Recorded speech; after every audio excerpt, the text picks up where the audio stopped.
let's move on to one of our favorite segments. It's time for What's More Likely with the Singapore Grand Prix. I've got my two ready to go, locked and loaded. I know Kevin had one that he was pretty interested in. Have we developed the second question? Have we figured it out? We have not developed the second question. All right. Well, we'll try to make the best of what we got with our three. That's perfectly fine. I'll start this off.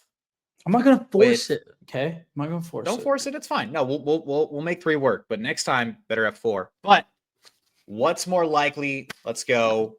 I'm going to start this off. Kevin Walker, what's more likely? We get an Alpine in the points this weekend in Singapore, or we get another rookie on the podium this weekend. Alpine points or rookie on the podium. Oh, that is tough. Yeah. Alpine points or rookie on the podium. I'm gonna go Alpine points. Yeah. I feel like I would agree. It's been tough, man. This year it's been very challenging. We've seen some interesting podiums. We've seen a couple of rookies on the podium between Kimi Antonelli and Isaac Hadjar. I think I would also agree that an Alpine's probably going to hit the points, though. That just you have the odds are a lot better. You could have some DNFs up at the front of the field. Pierre Gasly could absolutely pull through. Franco Colapinto could maybe surprise us. Who knows? But I think the smart money would probably put it on Alpine. But I think that this question, and you even having to think about it, is a bit of a testament to how good some of the drivers have been this year. I mean, nothing has been off the table for anybody this season. Nico Hülkenberg getting a podium, not a rookie, of course. Carlos Sainz as well. But Kimi Antonelli landing a podium, close to getting his second in Baku. Isaac Hadjar, one DNF in front of him from Lando Norris, and there he is, podium place. Had a hell of a drive to be in P4 in the first place anyway. It's not impossible. I mean, I'm not going to say that an Ollie Behrman and a Haas or maybe a Gabriele Bortoleto maybe, but Gabriele Bortoleto's had some really impressive drives this season too. I think it's a bit of a testament that we even thought about it, that this could happen. Kevin, your turn. What do you got for me? All right. I did develop a second. All right. My first one. Okay. Surprise. My first one. This is more centered around, this is kind of going back onto the Charles Leclerc thing. So this is more for the future than anything. My next one will be this race weekend centered. Would you say that it's more likely, what's more likely? Charles Leclerc stays in a Ferrari, or Charles Leclerc will be, so pretty much it's going to be Charles Leclerc and Ferrari or versus the field. Ferrari versus the field. Beginning in 2027? Yes.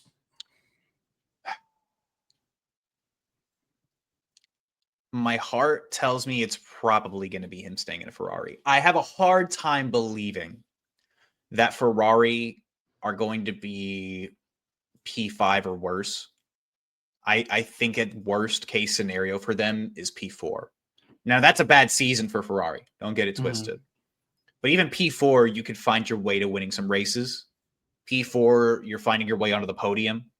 And P4, hell, we've seen teams come back from much worse to become championship contenders, a la McLaren, who the first couple of years of these regulations were nowhere to be found, suddenly now are going to win a constructor's title for 2 years in a row, and one of their drivers is going to win a driver's championship. I think it takes a lot of fumbling on Ferrari's part for Charles to no longer be in the red. What do you think? I'm going to agree, because I know that as much struggle as Ferrari has had this year, I know that it's been reported that they've put a lot of focus and energy into the new regulation. And as much as Ferrari messes up, and I would imagine that the leash, if you will, from Charles to McLaren or to Ferrari is short.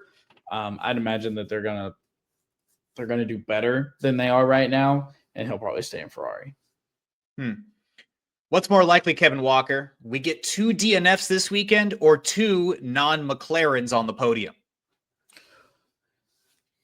Unforgiving street circuit. The walls are close. This is a circuit that's going to have its fair share of DNFs, at least in my opinion. We got 20 drivers in the grid. We got all these rookies, all these younger drivers. Something's going to happen, surely, right? I'm going to say DNFs. I want to hear what you think, though. I'm actually going to agree with you. I was kind of leaning Man. DNFs anyway. I know. I'm sorry. I'm supposed to argue with you and fight you all the time, but I'm actually going to agree. I think a double DNF is actually more likely.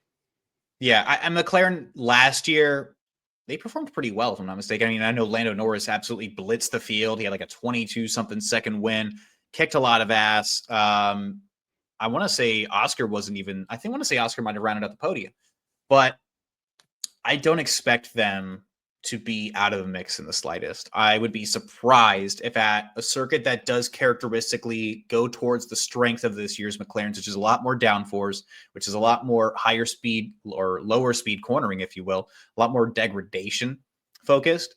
This is a circuit that, to me, plays very, very, very well into what McLaren does well. Go ahead, take it away. What's your second and final? What's more likely, Kevin? In the Singapore Grand Prix, what's more likely? A double Williams points finish or a double McLaren podium finish? I'm gonna say a McLaren podium. I'm gonna say a double McLaren podium. And I say this because it's been a bit inconsistent for Williams at times this year. It's been more inconsistent for Williams to have both their drivers in the points, with all due respect, than it has been, at least in my eyes, of this car on these style of circuits being not a factor. So I think that McLaren are probably they're going to secure the constructors this weekend. I think that, maybe I'm jinxing them, of course, but I think that McLaren are probably going to find both their cars on the podium this weekend. I think Lando Norris is a great opportunity to win.